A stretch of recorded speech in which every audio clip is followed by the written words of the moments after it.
Bonjour, je m'appelle Jérôme Ravenet et je vous partage sur ce fil de podcast la synthèse de cours donnés dans différents instituts depuis 2004 autour des théories et des pratiques médicales issues des traditions anciennes d'Orient et d'Occident.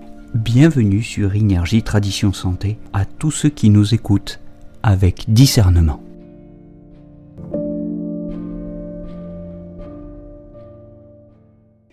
Parlons aujourd'hui du 13 foie. Le point numéro 13 du méridien du foie, Jiangmen, la porte des manifestations.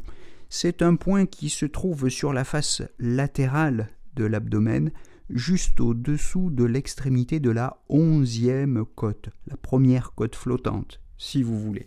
C'est un point mou, collecteur de la rate. C'est un point rouille, un point réunion des organes, de tous les organes. Et c'est un point d'intersection des méridiens du foie et de la vésicule biliaire.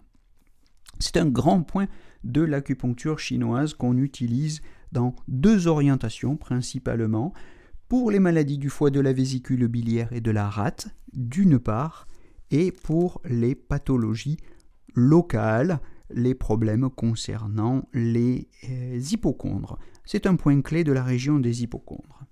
Alors, pour ce qui est des maladies du foie, de la vésicule biliaire et de la rate, c'est évidemment en tant que point mou collecteur de la rate que ce point nous intéresse.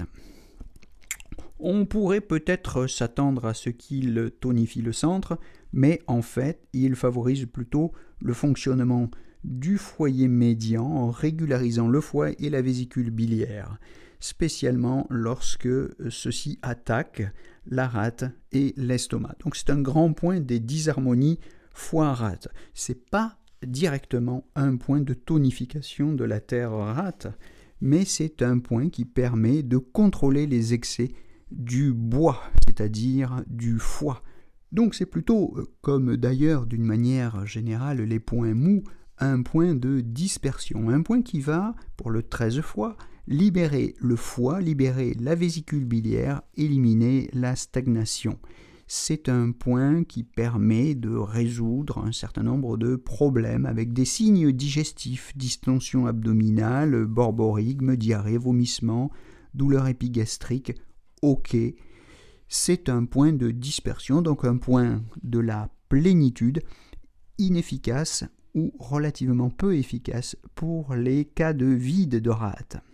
Et pour sa deuxième orientation thérapeutique, je disais les problèmes des hypochondres, c'est un point d'intersection du foie et de la vésicule biliaire, je me répète, c'est un point qui va favoriser la circulation du qi et du sang dans ces deux méridiens, spécialement dans la région des flancs.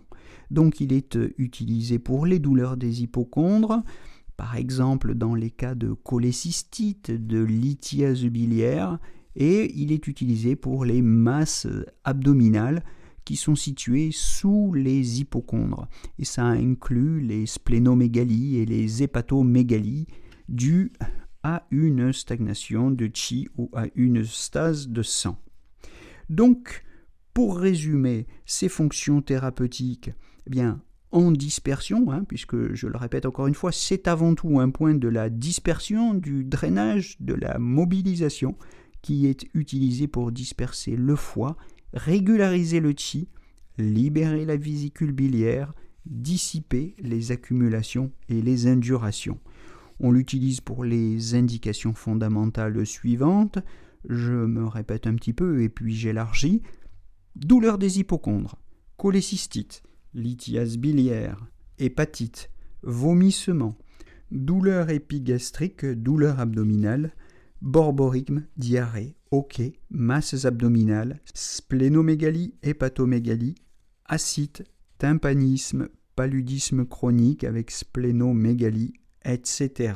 C'est un point qui se combine volontiers aux 12 genmailles et aux 36 estomacs pour les stagnations alimentaires, pour harmoniser l'estomac. C'est un point qui se combine volontiers aux 6 mètres cœur et aux 4 rates pour les disharmonies foie-rate, harmoniser l'estomac.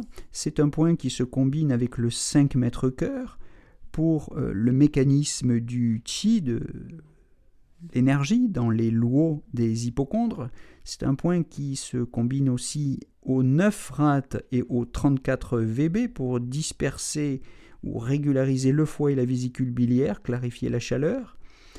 Dans les cas d'ictère, notamment, dû à une humidité-chaleur, c'est un point qui se combine enfin au 6 rats, au 5 mètres cœur et au 40 estomac, accompagné des points H, des points douloureux, pour dissiper toutes les accumulations, ramollir les indurations.